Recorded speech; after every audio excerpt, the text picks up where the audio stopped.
I had one other dream that I just happened to think of. This is what I woke up with. I was holding a pair of metal crow feet. It was like an art piece, and they were about 8 inches or so tall, but they were painted kind of like a minty turquoisey green. Behind that scene was an Indian woman standing there, and she had a shawl on over her head plus her shoulders. And I just remember waking up with that. Any insights on that? Or so you didn't so you didn't have any impressions from this experience? well, the impression was, the Indian woman probably was me. The impression, I know that the crow feet or raven feet, whatever they were important. The color, I mean, they weren't like they were dried and I had them in my hand, because I don't know if I'd have liked that too much. But the art, they were heavy, and it's because they were metal.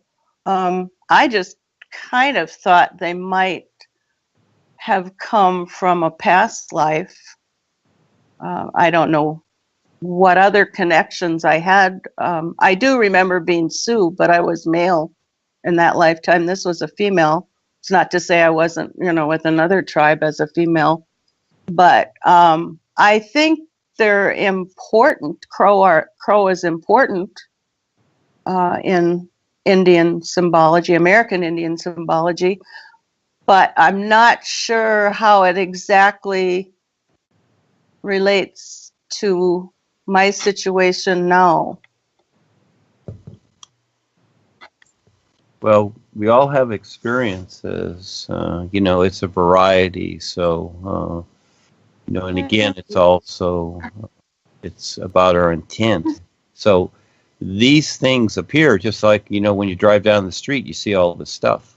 It's like if you want to have your own business and you drive down the street, you see all these other business and you go, whoa, gee, I like that, or I like that. Oh, let's do that over there. Let's do that. So we can gobble up anything. And so we have all these experiences, and everything that's presented to us for that moment is a choice, isn't it? And whether we experienced it in the past or not, I always see life as new now. And so I have individuals and people come to me, and past girlfriends and whatever, or relationships, and I decide every single moment. It's not about that, oh, I was this or that or whatever. You decide every moment. So this is the new life, and this is where people get mixed up also, and I'm not saying this is what it is, but they reference off of what they've already experienced, and many times they go with that. It's like, oh, I'm having dreams about this, or when I was an Indian or whatever. Okay, fine. Okay, so how does that relate to now? Again, making sense of it. And if it shows up to relate to something, it will. But again, it's a subtle choice, isn't it? Yeah. Really? It's a subtle choice. Now you knew about the is and whatever, and you talk about the music and all these vibrations. But now you know about the new you. So that takes care of everything. But then again, people will start to do other things or chants or vibrations accordingly, like you were talking about. And what happens? You see, just again, like the fleet of ships, all of a sudden they start passing islands. And some of the people in the ships, they want to stop at that island as the journey keeps going to the is. So again, it's choice, isn't it? Every single moment we're presented with something. And just like, when you had that experience with Harry and Joni and they tried to tap line you. Well, the Ekis would probably interpret that as something good because of Harry connecting them, you see? Sure. It's how you see it, isn't it? So it's learning to see how others see besides that personal self. And it's always choice every moment. Is that what you want to be? Do you want to be the Indian again or whatever? Is that workable? Look at the attitudes of then, as an example, and the attitudes of the Indians today. They're not the same. And I understand. But for the most part, not all of them, of course, But, you know, what we've experienced here with Val and them trying to connect with them, generally they have real strong attitudes that they're holding on to, that they experienced before. And maybe they weren't even Indians before, but now they're an Indian. They've come through that. And they're holding on to the attitudes that have taken place before. Hey, I was in all the wars and the battles and everything, and even my mother during this lifetime, she was a good person. She handled things well, but at the same time, she was a smoker and alcoholic, and she had boyfriends that, you know, there was a lot of confrontation. But at 17, I walked away and let it be. I didn't carry it. But I hear other people, you know, when I was in high school, talk about their parents, or they didn't have a dad or something, and they carry this grief with them. And I understand. But, you know, again, as each experience comes to us, we have a choice. It's very subtle. So, again, this is where I use the sun every moment, just for my physical mind, as an example, compare it to that, and then see what happens. Do you need it? Well, you decide. See, you unconsciously collect these things, like old artifacts and stuff, in the subconscious mind, thinking, oh, this is nice, I like this, I like that. It's like people buy things on the internet all day long. They just buy stuff to put on their mantle. Yeah, when I saw my mom on the real side after she passed over, she had a lot of artifacts in the house that she was living in. A lot of them. The ideas that she collected, Yep. that are precious to her. It's like, oh, look at this. You know, it's the old saying, conversation pieces. Yep. Yeah, and so here it's a thing. You know, you have a little statue, or you have a little, little Jesus statue, or a little Buddha statue, you know, on your mantle. That's a physical thing. But it's really not the physical thing itself, you know, like the house that I'm in or whatever. It's not the physical thing, but it's the idea of it. And that's what you're seeing on the real side. See, in other words, you're not seeing her out there with the trees and the ocean and the sunshine as an example. You're seeing her still with her personal self, with all these artifacts, just like, Claudine, you saw Marjorie Clamp, etc. You know, that's what she's seeing and deciding. That's what you're seeing.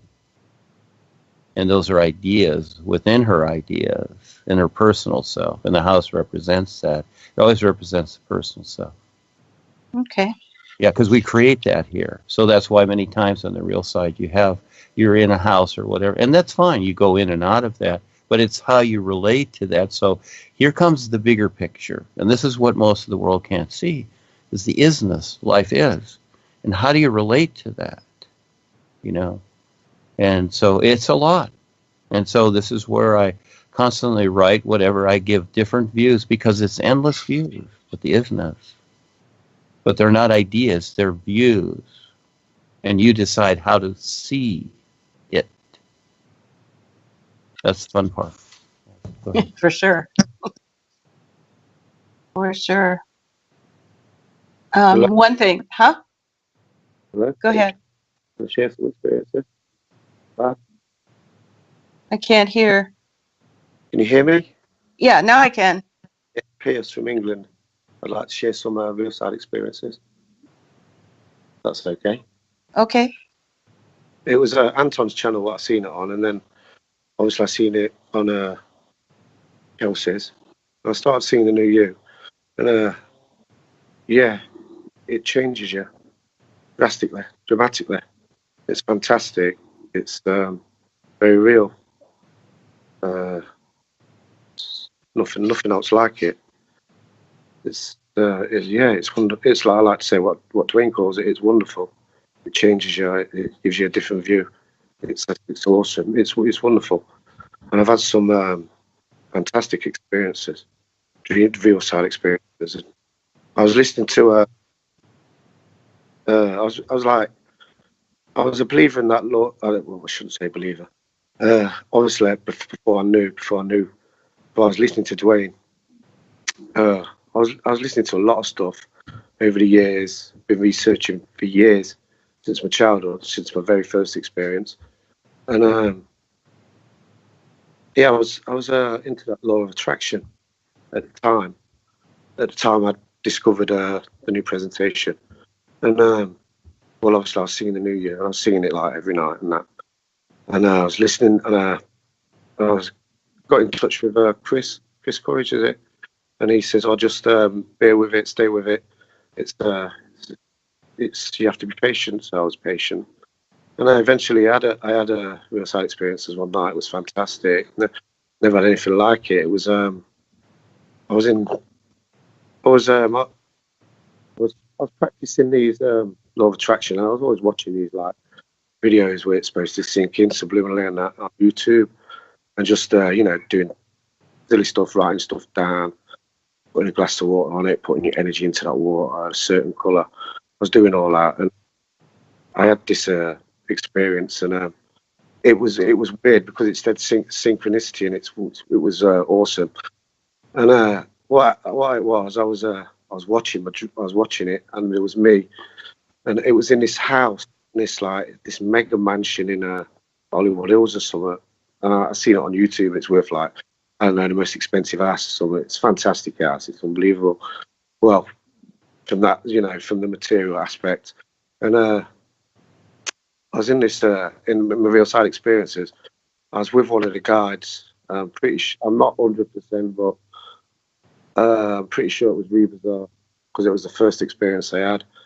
And I was in this mansion, and it was mine, and it was all there exactly like it was in the video, and not my youngest son, but one of my sons was in it with me, was in the mansion with me, and I was walking around, but I was watching my dream from outside it. I was stood with one of the guides, and it was my son come up to me, my son named Zach, and there's a machine that you use in construction. It's called a still saw.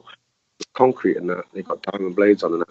And in this mansion, what I'd seen on the video, they had this still saw, and it was like all jazzed up, blinged up, whatever.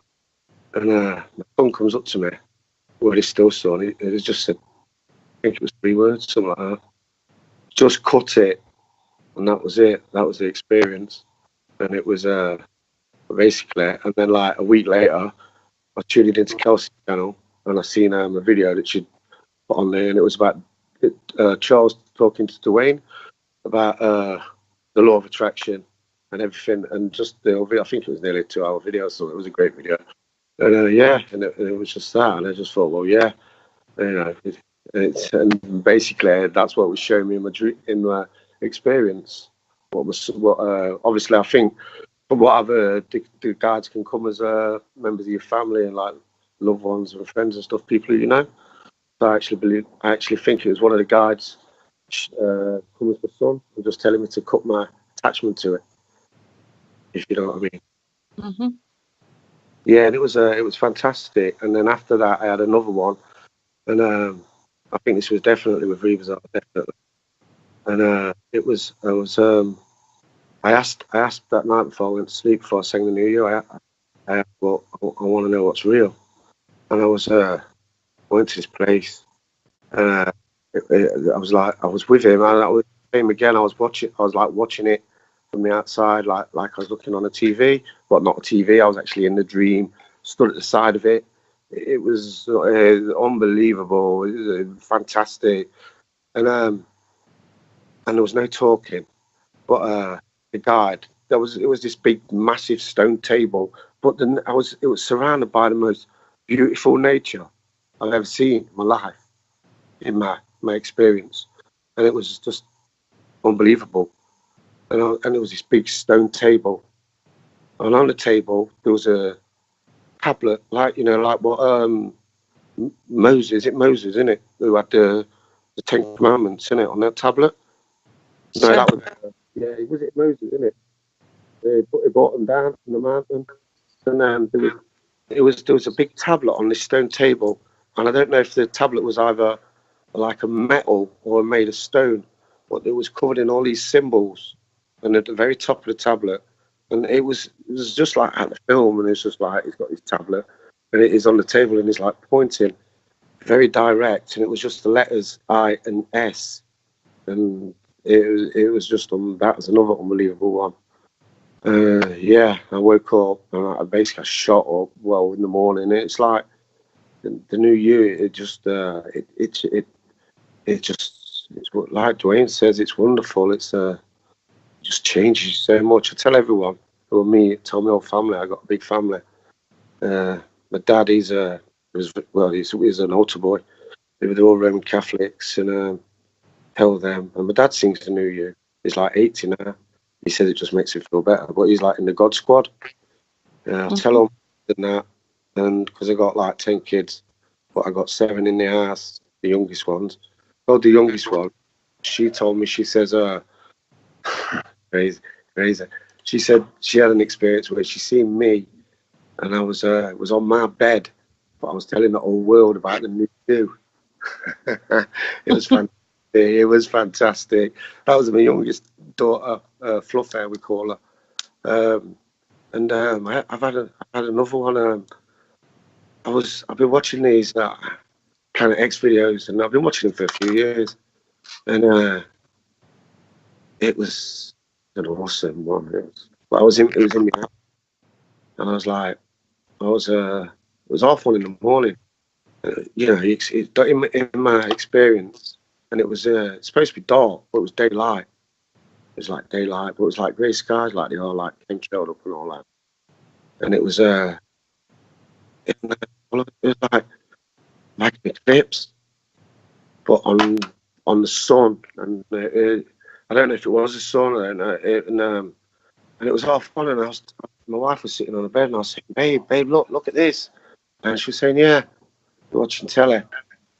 I was like, babe, look, it's up on at night, and it's daylight, and there's a massive big sun being eclipsed by. It was like a big halo in the sky, but like obviously facing men, look, going upwards, like it was an eclipse. It was just a ring of fire, and it was like 1:30 in the morning. It was whoa, and like my wife was like, she was saying, oh yeah, like I just wasn't bothered, and I was like, I couldn't really get my head around it, and I was like, kept looking, and I was like, hey, look, it's 1:30. Look at this thing in the sky, and then out this bag of weed, big bag of weed, not big bag of weed. He's actually got it in his hand, cannabis, and he gets his cannabis out in his hand, and he says, and I was telling him, I'm saying, Shay, can you hear me? Okay. Hello. Can you hear me? Hello. Yes. Yeah. I'm here. I'm listening. Yeah. And he pulls his weed out of his pocket, and he's like, and I'm looking out the window, and he's saying, yeah, but Pearce, this is real. Yeah, the weed. And I'm like, I took it out. I'm like, I said, did you get this off? Did you get it off site? The other lad. And he said, yeah. And I said, all right, yeah. I said, I used to smoke it, but I don't anymore. And he says, yeah, I know, but this is real. But I have quit smoking weed anyway. It's a while now. This year. Sorry, I'm talking about last year. This year. But yeah, I've stopped smoking it. And my son is like adamant. He's saying, yeah, but this is real. And I took the weed out of his hand now, looking at it. And I was looking at all the THC in it. And I said, yeah, this is some nice weed, Shay. And that was it. And it was absolutely crazy. But I think the significant, it was showing me, what's real and what's not. It was just wild. It was wild. And I've had another one. Well, I've had a few. I was one afternoon. I was in my bedroom. I just thought I'd just have a quick 40 winks, and it was about 2:30. So like, I have a New Year session, a quick one, and then all of a sudden, I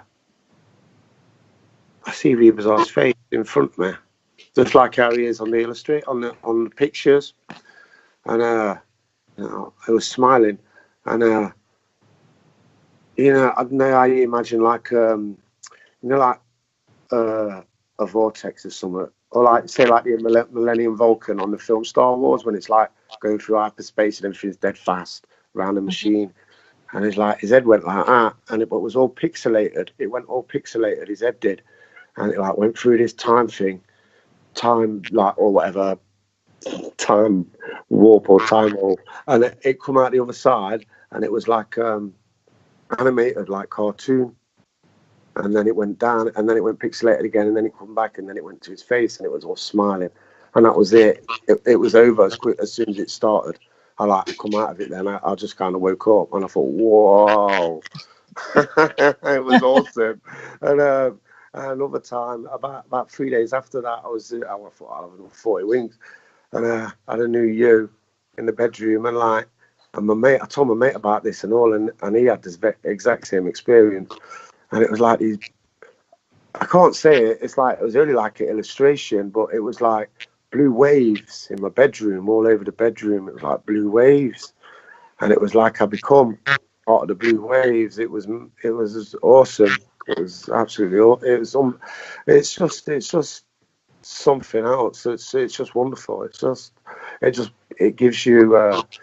It's like Dwayne said. It's like happiness is a decision. You don't have to be sad, and you sing the new you, and you're not sad. You find the wonder in everything. I had this experience the other week, and this was off the charts. This was because I go out every day. I walk my dogs. I walk my dogs down the river every day. I got 6 dogs, so I take them down the river. It's nice and beautiful.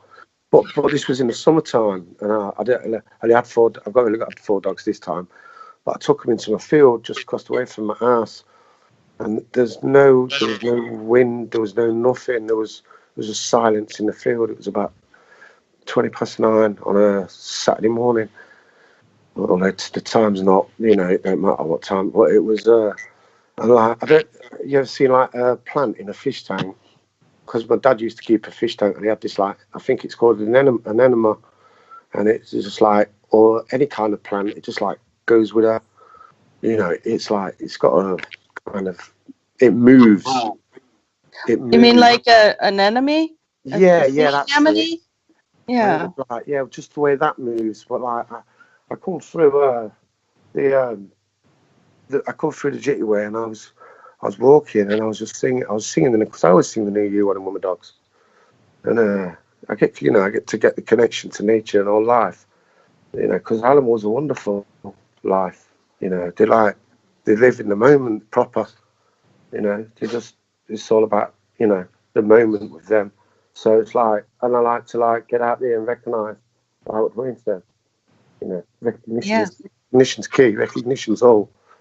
And I went into my field, and it was like, I was looking at the grass, and there was no wind, no nothing. And it was like the grass was communicating. I know it sounds off the charts, but it was like the grass moves in a fish tank. That's how it was moving. It was like in slow motion, but it was like, it was something else, and it was. I don't like to say crazy because it was very real. What happened. It was very real. And then another time I was singing the new you same again in the field, and it sounds daft as it is, it's mental as it is. Come across this ditch water, and it was just like a ditch, like a drain, and I was singing the new year, and I'd heard one of Charles's videos, Charles and Kelsey, and I heard this new you singing, and it was different. It was these Africans singing it, and I thought, that sounds dead good. So I was singing it through the field, and like I said, I come across this ditch water. I just had this feeling like I've never had. It was just like, I don't know. The only thing I can describe it as, I had a similar experience about 3 years ago, and it was like I was listening to this trashy ramble Ashtar Command cobblers on YouTube, and but it was all about energy and connecting. But I know it's all fraudulence anyway and fakeness. But I was listening to it, and I'd had a spliff, I'd had a joint in the morning, and it was like telling me, oh yeah, you put your energy out and you just connect, and it was like that. But it was like, because the feeling that gave you, it says it like listen to this tone for so many minutes, and just do this breathing, and I'd done it. This was the thing about 2.5 years ago when I had a spliff, so I'd had some kind of stimulant in me, and like I was sat on the settee, and I felt, oh yeah, this feels good, this feels nice, and it was like that early, more so, and I can't explain how it was. It was, I had a feeling I had. It was just like basically like I could fly, like I could take off. It was like nothing else. And I just felt like a connection to everything, to all of it. You know what I mean? It was wonderful. Like Dwayne says, that's the only word for it. This, what the new you is, because it's wonderful. And that's it. Thanks. It is. It is wonderful. Have you written any of these down? No, I've not written none of them down. No. You might. You should. Yeah, a book. I know. It's like, you know, I got a good memory now. I can remember. I get a lot of dreams, but I don't remember them all. But I do remember, like, the good, you know, the important. Well, maybe you should just record them and then write them down later or something. These are wonderful. Maybe record them in the morning, and maybe record them in the morning when I get up and I'm fresh. But like I said, that experience when I was in the field, that was just fantastic. It was like nothing else. And I did that like the twice in the field when it was moving, and then I just walked past this beach water, and I just felt like I don't know, like, you know, what do you say, like a being alive. You know, it just felt like yeah, I'm everything. I was like, yeah, you know, this is it. I'm everything. We're everything. You know, it's wonderful. It's like, I mean, I ain't got no past life experience recall, and sometimes I struggle to get a recall on my dreams, but I try. You know, it's like I can always do better. And I don't know. I get out there and I share it with everyone else I see, and everyone else who I know. I share it with them. I tell them about the new year. Tell them how wonderful it is, because it is. It is, absolutely. Nothing like it. There isn't. Nothing can compare with it. Nothing. For sure. I try and tell my old family and that. I don't really think money's interested, but I think they'll see the light eventually. I've got one of my daughters sitting with me now. Yeah. Well, the whole time. Yeah. Prompting me on. Come on, tell him, Pearce, tell him. Yeah, it's like nothing else. It's wonderful, and thank you, and thank Dwayne, and thank the guys, and it's just, and Kelsey, and it's just like, it's totally changed my life and my outlook on life. It's wonderful. Yeah, well, thank you so much for sharing all your wonderful experiences there.